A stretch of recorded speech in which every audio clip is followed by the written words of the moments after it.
Y para esta sección le doy la bienvenida, como cada semana, a nuestro querido Miguel Elorza, jefe de información de Infodemia. Muy buenas noches, Miguel, ¿cómo estás? Muy buenas noches, Braulio, querido Braulio. Muy bien, gracias. ¿Tú, ustedes, qué tal? Todo bien, todo bien. Bien y de buenas porque es miércoles de Infodemia. Cuéntanos, ¿qué nos traes?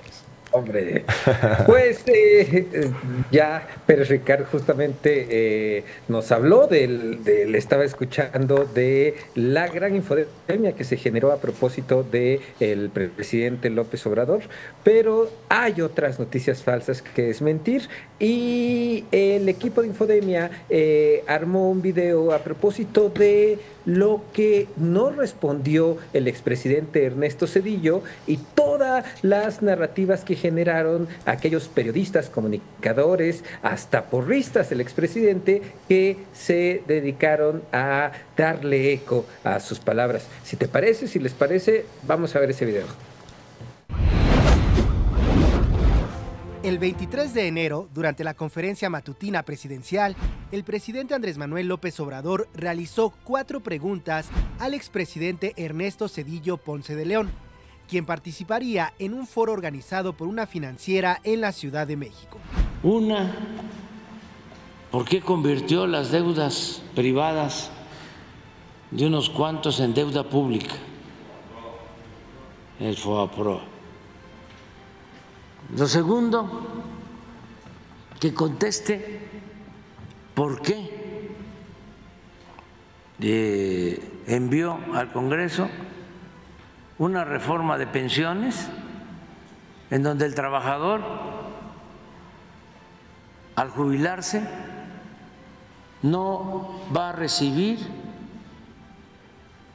si no se hubiese modificado, porque ya se hizo un cambio y se va a hacer otro, esa reforma, no iba a recibir ni el 50% de su salario. Una tercera es por qué durante su gobierno no aumentó el salario mínimo, sino al contrario,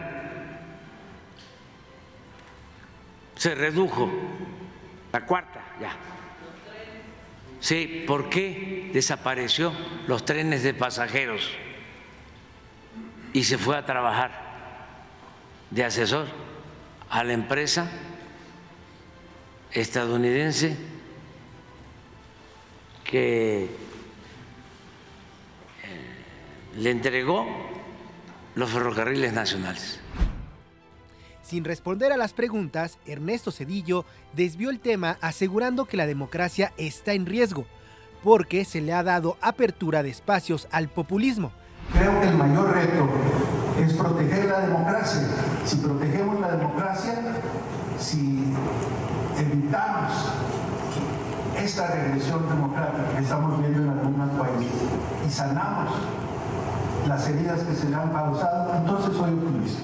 Además, aseguró que el neoliberalismo se ha convertido en un término utilizado popularmente entre políticos que no entienden la economía. El neoliberalismo, que eso todavía nadie ha explicado, es un término muy popular. Cada vez que algún político que no entiende algunas cosas quiere insultar a alguien, le dice neoliberal. Políticos, comentaristas y usuarios de redes sociales repitieron que calificar a alguien como neoliberal es sinónimo de un insulto, a pesar de que el presidente López Obrador no ha utilizado esta palabra de esa manera, sino como adjetivo para señalar el proceso privatizador que sufrieron las instituciones del Estado a partir de la política neoliberal impuesta por los neoliberales. Lo que no dijeron los comentaristas es que ellos han utilizado la palabra populista para referirse al presidente López Obrador y descalificarlo. Infodemia. Mi querido Miguel, ¿cómo ves que dicen que es un insulto decirles neoliberales? Yo creo que a lo mejor los Chicago Boys y todos quienes impulsaron esta política, tanto en Estados Unidos como en Inglaterra, como en Chile a través de un golpe de Estado y en toda América Latina, pues a lo mejor se enojarían mucho si les dijeran que su trabajo realmente no existe. Es un trabajo que está documentado, que impactó la vida de millones de mexicanos, de millones de latinoamericanos, de millones de estadounidenses, de millones de personas en todo el mundo, y ahora dicen que es un insulto. ¿Cómo los ves? Pues es apelar, me parece, a la desmemoria. Cuando se establecen las políticas neoliberales en este país, en el caso de Ernesto Zedillo, por ejemplo, él las defendía casi como si se tratara de máximas para la sobrevivencia. Recordemos todo lo que pasó, ahora sí que como dice el presidente Andrés Manuel López Obrador para los jóvenes, recordemos todo lo que pasó en el sexenio de Ernesto Zedillo. No solo fueron que se cayó la economía, que hubo devaluación, la necesidad de quitarle 3 ceros a la moneda, la gente que de un día para otro lo perdió todo, porque mientras con el FOBAPROA se rescataba a los grandes empresarios, por otro lado, las personas que tenían pequeñas deudas con el banco se convirtieron en deudas gigantescas, por eso se creó el Barzón. En ese sentido, Zedillo defendió estas políticas neoliberales porque él es un neoliberal y ahora se dice insultado o dice que se utiliza esa palabra para los que no entienden la economía. Lo cierto es que esta política económica empieza a finales del siglo XX, se extiende a través de toda Latinoamérica. Las instituciones internacionales como el Banco Mundial, el Fondo Monetario Internacional, empiezan a dictar las políticas económicas y sociales de los países y hay que decirlo, Zedillo sucumbió ante esas directrices. Sí, y ahorita que mencionas el tema de las deudas y de cómo crecieron en el sexenio de Ernesto Zedillo, pues la gente en casa no me dejará mentir, seguramente lo recuerda. Yo recuerdo que en mi caso muy personal, la forma en la que mis papás pudieron tener una casa fue a través de un crédito, que finalmente tuvieron que pagar pues, casi 3 veces por las políticas neoliberales de Ernesto Zedillo, que hoy dice que no existen, pero bueno. Así es, hoy mismo personas de 60 años, 65 años están cobrando mucho menos de la mitad de lo que como pensionados de lo que cobraban cuando eran trabajadores en activo. Y eso se lo debemos a Zedillo y a los legisladores del PRI y el PAN que en ese momento la avalaron, como los legisladores del PRI y el PAN que en su momento avalaron el FOBAPROA. Así es, y que aparte lo celebraban. Yo recuerdo mucho la Roqueseñal cuando se aprobó el aumento del IVA y seguramente así se aprobaban muchas reformas. Lo vimos también cuando aprobaron la reforma energética de Enrique Peña Nieto, como las y los diputados del PRI y del PAN estaban muy felices. Ahí estaba Ricardo Anaya, también era presidente de la mesa directiva y estaba muy feliz, incluso cerrando el micrófono a quienes estaban manifestando su voto en contra. Pero bueno, qué importante no olvidar. Y a propósito del tema de las pensiones, pues ya veremos este domingo qué es lo que plantea el presidente López Obrador cuando presente esta reforma en materia de pensiones. Pero mi querido Miguel, cuéntanos, traes más información.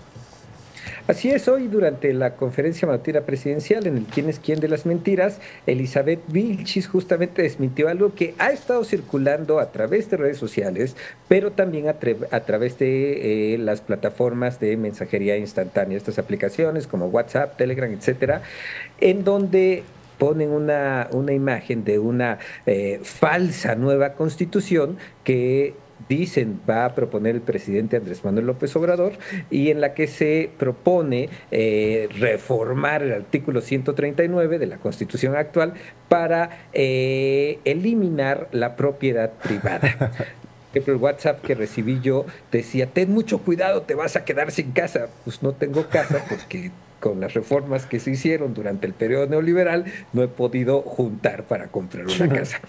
Pero bueno, más allá de la anécdota, pues resulta que la Constitución Política de los Estados Unidos Mexicanos tiene 136 artículos. ¿Cómo se va a reformar el artículo 139 de la Constitución? No existe.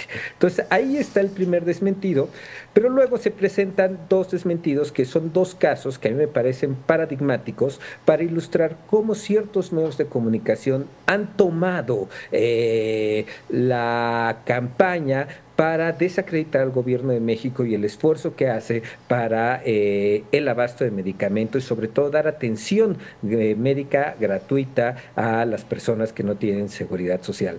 Decir que muchas personas que no tienen seguridad social hoy en día, pues se lo deben a las políticas y a las reformas neoliberales de Carlos Salinas y de Ernesto Zedillo.